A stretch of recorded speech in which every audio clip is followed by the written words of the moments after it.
তো এটা হচ্ছে ক্যাননের 18-55 মিলিমিটার লেন্সের ফুটেজ, আর একই জায়গায় দাঁড়িয়ে এটা হচ্ছে ক্যাননের 50 mm এর ফুটেজ। তো আজকের ভিডিও দেখলে আপনার কনফিউশন ক্লিয়ার হয়ে যাবে যে ডিএসএলআর এর কোন লেন্সের কোন কাজ এবং কোন লেন্সটা আপনার জন্য সুইটেবল হবে।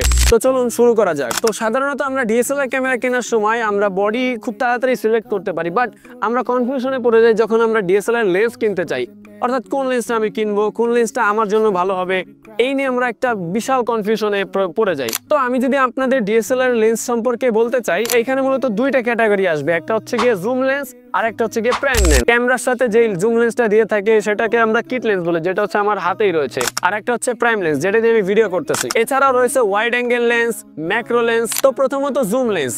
জুম লেন্সের নাম শুনে আপনারা বুঝতে পারতেছেন এটা দিয়ে আপনারা জুম ইন এবং জুম আউট করতে পারবেন। এন্ড প্রাইম লেন্স হচ্ছে যেখানে আপনারা জুম করতে পারবেন না। So zoom lens versus prime lens, কোন লেন্সটা ভালো হবে? মিড রেঞ্জের যে জুম লেন্স গুলো রয়েছে সেগুলো মূলত ভ্যারিয়েবল অ্যাপারচারের হয়ে থাকে, অর্থাৎ এটার অ্যাপারচার ফিক্স থাকে না। অর্থাৎ আপনি হচ্ছে গিয়ে কম জুম করলে যে অ্যাপারচার পাবেন, লং জুম করলে এখানে অ্যাপারচার চেঞ্জ হবে। অ্যাপারচার মূলত হচ্ছে গিয়ে লাইটের ভ্যালু, অর্থাৎ আপনার লেন্সে কতটুকু লাইট ইনপুট হচ্ছে এটার উপর নির্ভর করে আপনার অ্যাপারচার ভ্যালু কম বেশি হয়। এই ক্ষেত্রে প্রাইম লেন্সের একটা বিশাল বড় অ্যাডভান্টেজ রয়েছে, এখানে আপনারা ফিক্স অ্যাপারচার পেয়ে যাবেন, অর্থাৎ এইখানে আপনাদের অ্যাপারচার ভ্যালু একদম সেম থাকবে।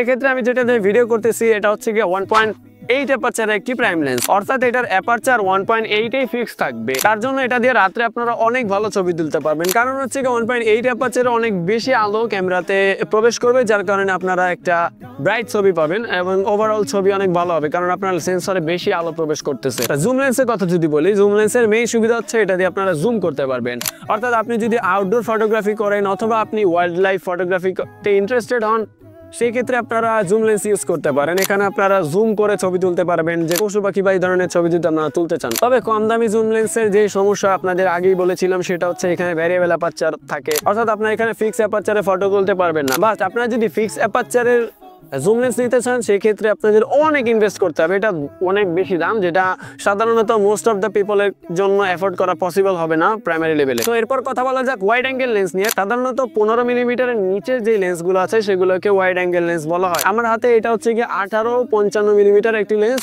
বাট যদি 10-15 মিলিমিটার একটা লেন্স আছে ওইটা আপনারা নিতে চান, ওইটা দিয়ে আপনারা অনেক ভালো ওয়াইড অ্যাঙ্গেলের ফটোগ্রাফি করতে পারবেন।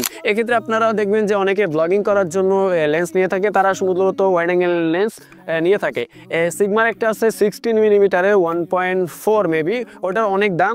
বাট 10-15 মিলিমিটার একটা লেন্স আছে, ওইটা মূলত বেশিরভাগ মানুষই নিয়ে থাকে যারা ব্লগিং স্টার্ট করতে চায়। তো ওয়াইড অ্যাঙ্গেল মূলত ব্যবহার করা হয় গ্রুপ ফটোগ্রাফি করার জন্য, এছাড়া আপনারা হচ্ছে ইনডোর ফটোগ্রাফিতে অনেক বেশি ইউজ হয়, এছাড়া ভিডিওতে অনেক সময় ইউজ হয় যদি আপনারা হচ্ছে অনেক সামনে থেকে ভিডিও করতে চান। তো লাস্টলি বলতে চাই হচ্ছে কি ম্যাক্রো লেন্স নিয়ে। ম্যাক্রো লেন্স কি?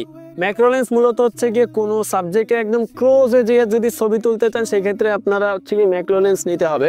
ম্যাক্রো লেন্স দিয়ে আপনারা যে কোনো সাবজেক্টের ক্লোজ শট নিতে পারবেন। অনেক সময় আপনারা দেখেন না যে অনেক ছোট ছোট ফুলের ছবি দেখাচ্ছে অনেক বড় আকারের, এছাড়া পোকামাকড় বা মশামাছির ছবি দেখবেন আপনারা অনেক সময় অনেক সুন্দর দেখা যায়, ব্যাকগ্রাউন্ড পুরো হয়ে যায়, অনেক বড় দেখা যায়, ওগুলো মূলত ম্যাক্রো লেন্স দিয়ে তোলা হয়ে থাকে। ম্যাক্রো লেন্স সাধারণত অত ইউজ হয় না, ম্যাক্রো ফটোগ্রাফিতে যারা ইন্টারেস্টেড তারাই মূলত ম্যাক্রো লেন্স ইউজ করে থাকে। আর কিছু কিছু স্পেশাল লেন্স রয়েছে যেগুলো স্পেশাল কাজে ইউজ করা হয়, ওটা মূলত সাধারণ কনজিউমার লেভেলে অতটা প্রচলিত না, তাই ওগুলো নিয়ে আমরা আজকে বিস্তারিত আলোচনা করলাম না। তো এই ছিল আজকের ভিডিও, আশা করি আপনাদের কাছে ভালো লেগেছে। ইনশাল্লাহ দেখা হবে নেক্সটে আবারও কোনো ইন্টারেস্টিং ভিডিও নিয়ে।